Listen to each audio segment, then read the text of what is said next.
దేనికన్నా కానీ 1000 రూపీస్ చేసినాం ఫస్ట్. సెకండ్ టర్మ్ నేను ప్రకటించిన, మళ్ళీ మేము గెలిపించుకొని ఈసారి గెలిస్తే వెంటనే 2000 రూపీస్ చేస్తామని చెప్పాను. మొదలు 1000 అన్న కూడా అడగలే, మా అంతటా మేమే సుమోటోగా మాట్లాడి చెప్పి డే 1 గవర్నమెంట్ ఇచ్చిన ఫస్ట్ క్యాబినెట్లో డిసైడ్ చేసి 1000 రూపీస్ పెట్టాం. 200 to 1000, 1000 to 2000 also first మంత్ని. Second టర్మ్లో మా గవర్నమెంట్ వస్తే ఫస్ట్ మంతే, ఏ మంత్లో గవర్నమెంట్ వచ్చినా అదే మంత్లో 2000 రూపీస్ చేసినాం, జనానికి అందించినాం. జనం కూడా ఏమనుకున్నారు, కేసీఆర్ 2 అన్నప్పుడు 4 అన్నట్టుగా ఇస్తాడు కావచ్చు, టెంప్ట్ అవుతారు పాపం, సహజంగా పేదవాళ్ళు కదా, లేని వాళ్ళు కాబట్టి. మనది కాదు సబ్జెక్ట్, అది కాదు కదా.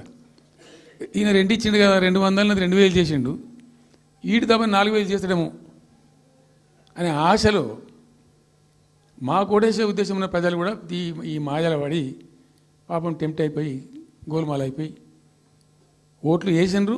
ఇలా తలలు బాదుకుంటున్నారు, తిడుతున్నారు, భయంకరమైన తిడుతున్నారు. నిన్న నేను హైదరాబాద్ వస్తున్నాను, నిన్న నేను మా ఫామ్ నుంచి బయలుదేరి వస్తుంటే ఒక 10 చోట్ల ప్రామిస్ చెప్తున్నాను. 10 ప్లేసెస్లో పక్క పండు వచ్చుకోగానే కార్లో కూర్చున్నాడు, 2 స్టీరింగ్ ఇచ్చిపెట్టి 2 చేతులు మీదకి పెట్టిండు. బాస్ మళ్ళీ మనం జల్దీ రావాలి, మనమే వస్తున్నాము, నెక్స్ట్ మనమే అని దుంకుతున్నాడు. ఆ మోటార్ బైక్స్ వేసేవాళ్ళు వాడు పక్కన డుర్రమన్న పక్కన వచ్చి వాడు వచ్చి నెక్స్ట్ మనమే సార్ వచ్చేతను అంటారు పోతుండ్రు. హైదరాబాద్ సిటీలో అనేక ప్లేసెస్లో కనీసం ఒక 10-12 ప్లేసెస్లో అట్లా చెప్తున్నారు జనం. అది దేనికి సంకేతం? మీ మీద ప్రజలు విశ్వాసం కోల్పోతున్నారు రోజు రోజుకు, మీ చర్యల వల్ల, మీ పిచ్చి పనుల వల్ల. ఇంకోటి ఏంది, మీరు చేసే చర్యలు ఎట్లున్నాయి? మొత్తం రియల్ ఎస్టేట్ బ్రోకర్ దందానేనా? ఫార్మాసిటీ ఎందుకు వచ్చిందండి? ఫార్మాసిటీ మా ప్రభుత్వం ఎందుకు వచ్చింది Pharma City? Why do we bring Pharma City at all? అనుకోకుండా కొన్ని ప్రాంతాలకు, కొన్ని రాష్ట్రాలకు కొన్ని సందర్భాలు కలిసి వస్తాయి.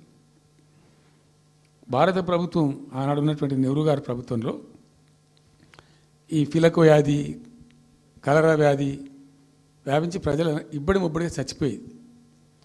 ఎట్లా అంటే దీనికి ప్రాపర్ మెడికేర్ లేదు, ఎక్కడికక్కడ లోకలైజ్డ్ ప్రొడక్షన్స్ ఉండాలని చెప్పి ఐడిపిఎల్స్ అని పెట్టిండ్రు, కొన్ని కీలక రాష్ట్రాలలో పెట్టిండ్రు. అందులో మన అదృష్టంకు ఆ టైంలో హైదరాబాద్ కూడా ఐడిపిఎల్ వచ్చింది.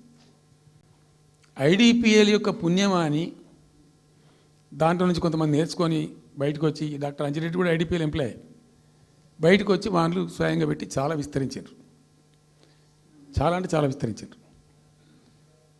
ఆయన దగ్గర అంజిరెడ్డి దగ్గర పనిచేసిన కూడా బయటకు వచ్చి వాళ్ళు పెట్టుకొని వాళ్ళు విస్తరించారు. ఇట్లా ఏమైపోయింది, Hyderabad has become a medical hub, pharma hub. ఒక ఆయన వచ్చి నాకు డబ్బులు బాగున్నాయి కాబట్టి నేను 10,000 కోట్లు పెట్టి పరిశ్రమ పెడతాను, నడవది, ఎడబడతా అంటే పెడతా అంటే దానికి ఎక్కువ కావాలి. అంటే ఆ ఎంప్లాయీస్, ఆ టెక్నీషియన్స్, ఆ కథ కార్ఖానా ఎక్కడైతే ఉంటుందో అక్కడ సక్సెస్ అవుతుంది. అట్లా ఏమైంది, ఫార్మా యొక్క ఎక్కువ బిల్డ్ అయింది హైదరాబాద్లో. ఫార్మా యొక్క ఎక్కువ బిల్డ్ అయిన ద్వారా చాలా ఇబ్బడి ముగ్గడిగా కంపెనీలు వచ్చినాయి ఇక్కడ. అసలు 1/3 వరల్డ్కు మన జినోమ్ వ్యాలీ నుంచే వ్యాక్సిన్ సప్లై అవుతుంది. ఇలా 1/3 of the world Hyderabad genome valley నుంచే వ్యాక్సిన్ సప్లై అవుతుంది. అట్లా ఎప్పుడో ఉన్న బయాలజికల్ ఈవెంట్స్ ఆ రాజుగారు స్థాపించారు ఆ కాలం 104 సంవత్సరాల క్రితం నిజాం పీరియడ్లో. అట్లాంటి కంపెనీలు వస్తూ వస్తూ వస్తూ వస్తూ వస్తూ Hyderabad has become a best destination for pharma.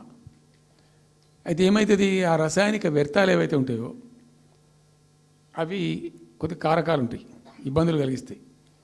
మన హుస్సేన్ సాగరే కాలుష్యమయమైపోయి గబ్బు వాసన వచ్చే పరిస్థితి ఉండేది, మనం అందరం కూడా చూసినాం. సో దీని నుంచి హైదరాబాద్ బయటపడాలి. ఫార్మా వదులుకుందామా, వదులుకోవద్దు. మరి ఏం చేయాలా? 4 టీములు తింపినండి నేను ప్రపంచవ్యాప్తంగా, ఐఏఎస్ అధికారుల బృందాలు. శాంతికుమార్ గారు అని చెప్పి ఆమె చీఫ్ సెక్రటరీ కూడా రిటైర్ అయింది, ఆమె అప్పుడు హెల్త్ సెక్రటరీగా ఉండే కొంతకాలం. ఆమె నాయకత్వంలో పంపించాం, చాలా దేశాలకు పంపినాం. మరి తిరిగి రండి. ఇప్పుడు ఏమైంది, మందులు లేని ప్రపంచాన్ని ఊహించలేం, మందులు కావాల్సిందే. మందులు తయారు చేసే సందర్భంలో తప్పకుండా కొంత వేస్టేజ్ ఉంటుంది. ఆ వేస్టేజ్ని ఎట్లా మేనేజ్ చేయాలి అని దానికి తెలివి కావాలి. సింపుల్ ఎగ్జాంపుల్ చెప్పండి, మన ఇంట్లో కిచెన్లో కూడా డైలీ వేస్ట్ ఉంటుంది, కానీ చాలా నీట్గా పెట్టుకుంటాం మనం దాన్ని. ఆ వేస్ట్ని డిస్పోజ్ చేస్తాం, కిచెన్లోనే ఉంచితే చచ్చిపోతాం కాబట్టి ఆ భయానికి క్లీన్ పెట్టుకుంటాం, మన ఓన్ కిచెన్ కాబట్టి. ఎగ్జాక్ట్లీ ఎట్లయితే కిచెన్ క్లీన్ పెడతారో వాటిని కూడా క్లీన్ పెట్టాలి. అది ఒక ఫార్మా కంపెనీ ముందు నుంచి మనం పోతున్నాం అనుకోండి, మన దగ్గర అయితే వాసన వస్తుంది, మనకు తెలుస్తుంది ఇదేదో మెడిసిన్ తయారు చేసే కంపెనీ అని. వేరే దేశాలలో అట్లా లేదు, యూరోప్లో లేదు, యూఎస్లో లేదు, చాలా దేశాల్లో లేదు, చైనాలో లేదు, అసలు గొట్టం నుంచి పొగరాదు. సో మనం ఆ మాత్రం టెక్నాలజీ మనం పెట్టుకోలేమా, పెద్ద ఇష్యూ అని చెప్పి ఐఏఎస్ అధికారుల బృందాలను తింపిన నేను అనేక దేశాలకు తింపి పంపించి, హైదరాబాద్లో ఫార్మా ఉంది కాబట్టి హైదరాబాద్ యొక్క లార్జర్ ఇంట్రెస్ట్లో ఫ్యూచర్ దృష్ట్యా ఫార్మాను కాపాడుకోవాలి, ఆ ఎక్కువ పోనీయద్దు, ప్లస్ ఈ కాలుష్య భారం నుంచి ప్రజలను రక్షించుకోవాలి. ఎట్లా అంటే జెడ్ఎల్బి అని వచ్చింది, జీరో లిక్విడ్ బేస్ అని. ఆ డిశ్చార్జ్ ఏదైతుందో దాన్ని మొత్తం జీరో లిక్విడ్ చేస్తారు, ఇంకా కాలుష్యం కాదు, ఏం చెడిపోదు, వీళ్ళకి ఇబ్బంది ఉండదు. అది ఇంటర్నేషనల్ లెవెల్లో సక్సెస్ఫుల్గా ఉంది, సక్సెస్ఫుల్గా జరుగుతుంది. ఇప్పుడు అమెరికాలో ఉన్నాయి చాలా కంపెనీలు, యూరోప్లో ఉన్నాయి, ఇంకా చాలా చోట్ల ఉన్నాయి. అవసరం, ప్రతి దేశానికి అవసరమే.